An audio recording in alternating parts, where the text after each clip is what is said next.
তুই রাজনীতির নামে কলঙ্ক। এই আওয়ামী লীগ দেশটাকে শেষ করে গেছে। এই রাজনীতিবিদদের চরিত্র শেষ করে দিয়েছে। ছুটির ঘন্টার মতো ৫ ঘন্টা বাথরুমের মধ্যে আছিল। আবার সেটা জনগণের সামনে প্রকাশ করে, প্রকাশ করে। থু! বেটা তোরে তো বাটা কোম্পানির জুতা দিয়ে বাইরানো উচিত। তুই রাজনীতির নামে কলঙ্ক। এই আওয়ামী লীগ দেশটাকে শেষ করে গেছে। এই রাজনীতিবিদদের চরিত্র শেষ করে দিয়েছে। আরেকটা কয় বলে যে হাইকোর্টের উকিল আছে। কয় আমি ৪ ঘন্টা পর্যন্ত কচুরি পানার তলে বইয়া ছিলাম। শরম লজ্জা বলতে এদের নাই। এক উনারা জুলাই সনদের বাস্তবায়ন করতে চায় কলিমুল্লাহ ভাই। তো জুলাই সনদ তো তৈরি করা আছে। শুধু খালি ইমপ্লিমেন্ট করবে। তাও কে তৈরি করছে? বাংলাদেশের নাগরিকরা না। আওয়ামী লীগ না, বিএনপি না, জাতীয় পার্টি না, জামাত ইসলাম না, এনসিপি না, কেউ না। কে তৈরি করছে? বিশ্বের রাষ্ট্রসংঘ, জাতিসংঘ জুলাই চার্টার তৈরি করছে। তো ওইটাকে আইনা আপনারা প্রিন্ট করে গেজেট করে দেন, তাহলে তো জুলাই জুলাই সনদ হয়ে গেল। এত কিছু তালবাহানা করার তো দরকার নেই। জাতিসংঘ বাংলাদেশে এসে জুলাইতে কি ঘটনা ঘটেছিল সেটা তদন্ত করে গেছে তো। তারা একটা প্রতিবেদন আন্তর্জাতিকভাবে প্লেস করছে তো। তার বাইরে একটা অক্ষরও বেশি লিখতে পারবেন না, কমও লিখতে পারবেন না। তাহলে আপনি যে জুলাই সনদ করবেন সে গ্রহণযোগ্যতা থাকবে না। আপনার কাছে আমার কাছে থাকলেও বিদেশি রাষ্ট্রের কাছে থাকবে না, প্রশ্নবিদ্ধ হবে। যেহেতু জাতিসংঘ আগেই জুলাই চার্টার ঘোষণা করে দিচ্ছে। তা আপনারা সেখানেও যাবেন না। গো ধরছেন। নির্বাচন নিয়ে কথা বললে ভারতীয় ট্যাগ লাগান। ভারতীয় ট্যাগ লাগানোর অভ্যাসটা বাদ দেন। দেশের শান্তি চাইলে এগুলি থেকে বের হয়ে আসে। তা না হলে চরম সর্বনাশ হয়ে যাবে রাষ্ট্রের।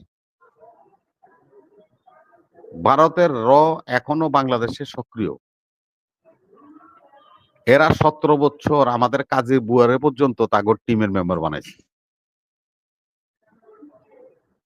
ও যে কথাটা হাসিনুর ভাই বলছে যে সুব্রত বাইনের মতো লোক রয়ের এজেন্ট হইতে পারে নাকি? এবার বুঝেন তারা কাজের বুয়া পর্যন্ত যায় পৌঁছে। ঘরে কি কথা হয় আমার চাকরেরও তারা এজেন্ট বানাইছে। সে কথা ভারত কিভাবে জানে? তারা কিভাবে তাদের পত্রিকায় এই সমস্ত নিউজ করে? তাহলে অবশ্যই রয়ের এজেন্টরা আমাদের ভিতরে আছে। সত্য হোক আর মিথ্যা হোক, হয়তো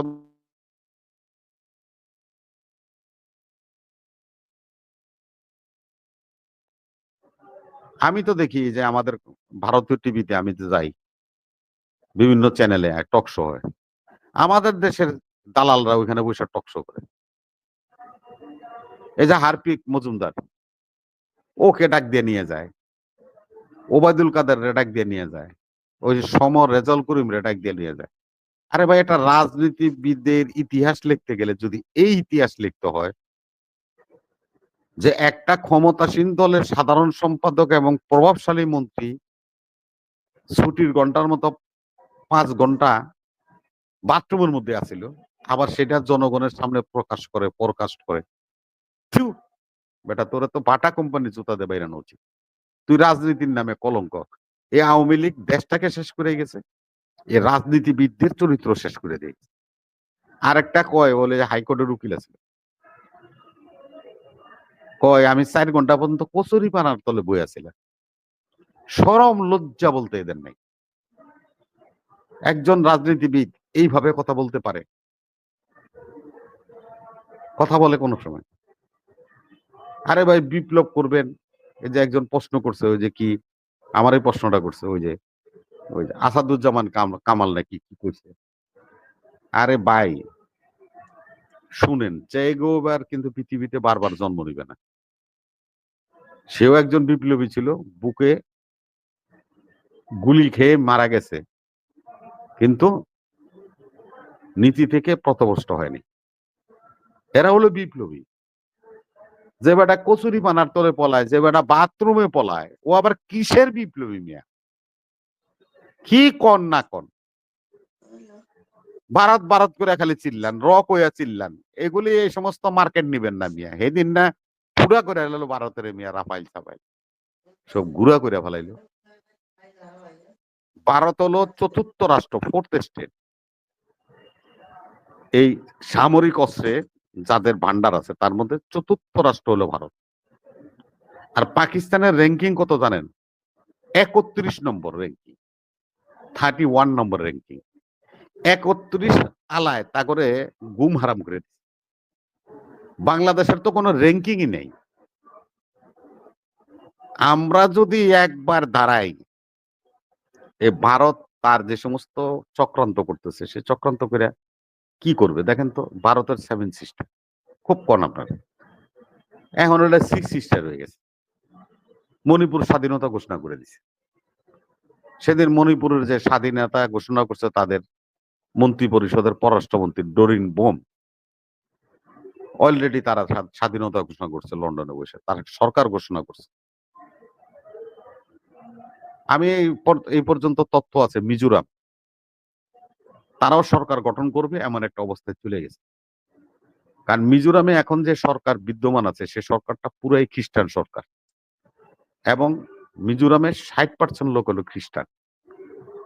তো সেহেতু এটাও স্বাধীন হয়ে যাবে, কয়েকদিনের মধ্যে স্বাধীনতা ঘোষণা করবে, তারাও প্রবাসী সরকার গঠন করবে।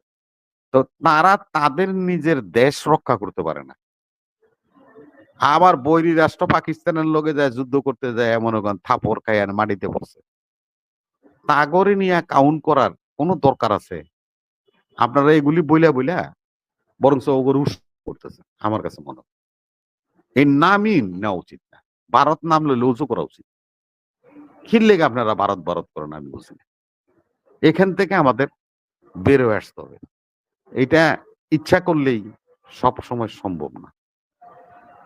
আমাদের প্রধান উপদেষ্টা অত্যন্ত জ্ঞানী মানুষ, ওনার গ্লোবাল একটা ইমেজ আছে, সারা বিশ্বে উনি সমাদৃত ব্যক্তি। তো বয়সের বারে ওনার পুরনো কথাগুলি কলিমুল্লাহ ভাই মনে থাকে না। সেটা হলো ওই যে হাসিনা যে তার গ্রামীণ ফোনের লাইসেন্স দিছিল, এই কথা কিন্তু ওনার মনে থাকে না। বেগম জিয়া যে সংসদে দাঁড়ায় নোবেল পাওয়ার পর ওনার জন্য 30 মিনিট বক্তব্য রাখছিল, এটা ওনার মনে নেই। হাসিনা যখন প্রধানমন্ত্রী ছিল, ঢাকার মেয়র সাদেক হোসেন খোকা চ্যালেঞ্জ করে এই ওসমানী মিলনায়তনে আমাদের নোবেল লরিয়েট জনাব ইউনূস সাহেবরে নাগরিক সম্বর্ধনা দিছিল এবং ঢাকা শহরের চাবি উপহার দিছিল। এগুলি কিছুই ওনার মনে থাকে না, বয়সের ভারে উনি মনে রাখতে পারেন না, সেহেতু এই সমস্যাগুলি হচ্ছে। আজকে যে কথাটা আমরা বলতে চাই সেটা হলো যে উনি যেই অবস্থাটা সৃষ্টি করছে, উনি বিশ্বাস করে কাউকে না কাউকে, উনি পদত্যাগ করবে একজনকে ডেকে বলে, তারা ট্রাস্ট করে বিশ্বাস করে। শুনেন, 80 বছর বয়সের এক বুড়িরে বিয়ে করছিল মাবিয়া, নবীর বংশ বাঁচাবে বলে, আর তার পোলাই নবীর বংশ ধ্বংস করে দিচ্ছে। মাননীয় প্রধান উপদেষ্টা, আপনাকে এগুলি বিবেচনায় আনতে হবে। বিবেচনা না আনলে আপনি নিজেই বিপদে পড়বেন। কদিন ধরে খুব দেখছি আপনারা ইউটিউবে যারা আছেন বা ফেসবুকে, সালাউদ্দিন যে গুম হইলো মামলা করে না কে? তো ভাই, একটা মামলা করতে হলে তো এভিডেন্স লাগে, সাক্ষী প্রমাণ লাগে, তথ্য উপাত্ত লাগে, যাদেরকে সাক্ষী করবে, যারা দেখছে তাদের নাম ঠিকানা সবকিছু কমপ্লিট করে একটা মামলা করতে পারি। এই গুমের মামলায় 2-4-5 মাস 6 মাস সম্ভব। তো আপনারাও তো গুম হয়েছিলেন, আপনারা মামলা করেন না কেন? নাহিদের না গুম করে নিয়ে গেছিল, গুম করে নিয়ে 300 ফিটে ফেলায় রাখছিল। আপনার নাহিদের ইয়েটা দেখেন নাই? এই কি জানি কি রানের ইয়ের মধ্যে রক্তের ছাপ, চিকিৎসা নিতে গেছিল এই আপনার গণস্বাস্থ্য কেন্দ্রের ধানমন্ডিতে, ওখান থেকে হারুনের বাতার হোটেলে লয়ে গেছিল ওনার। তো ওনারা মামলা করে না কেন? সব বিষয়ে যদি এরকম প্রশ্ন করেন উত্তর একটাই আসবে। ওই যে বলছে সন্তোষ শর্মা, আরে ভাই সন্তোষ শর্মা, আমরা এই 6টা বিভাগে তারুণ্যের সমাবেশ করলাম এবং সেমিনার করলাম, আপনারা সবাই দেখছেন টিভিতে, মিডিয়াতে। সেখানে কারা কারা আমাদের সেমিনার গুলিতে অতিথি ছিল? সেখানে কি সন্তোষ শর্মা ছিল? আর জামাতের যে সেমিনার হয়েছে ওখানে তো সন্তোষ শর্মা প্রধান অতিথি আছে। আপনারা শুধু একটা বিষয়কে হাইলাইট করতে চান, বুঝাইতে চান বিএনপি একটা খারাপ দল। আরে মিয়া একটা অটোর কাছ থেকে ২০ টাকা চাঁদা নেয়, একটা চটপটিয়ালার থেকে ২০ টাকা চাঁদা নেয়। এই ২০ টাকা জমাইতে পুরা ঢাকা শহরে চাঁদাবাজি করলে কত দিন বন্ধ চাঁদাবাজি করলে ৪০০ কোটি টাকা হইল। এক সালাউদ্দিনে ৪০০ কোটি টাকা লয়ে গেছে। আপনারা সেখানে যাবেন না। এই আসিফের পিএ, পিএস, পিও ৩৫০ কোটি টাকা নিয়ে গেছে। নগদ থেকে ১৫০ কোটি টাকা চলে গেছে। কত বছর সারা বাংলাদেশের আটঘাটে চাঁদাবাজি করলে ২০০০ কোটি টাকা কামান যাবে? কত বছর লাগবে চিন্তা করেন। বিএনপি চাঁদাবাজির দল। আরে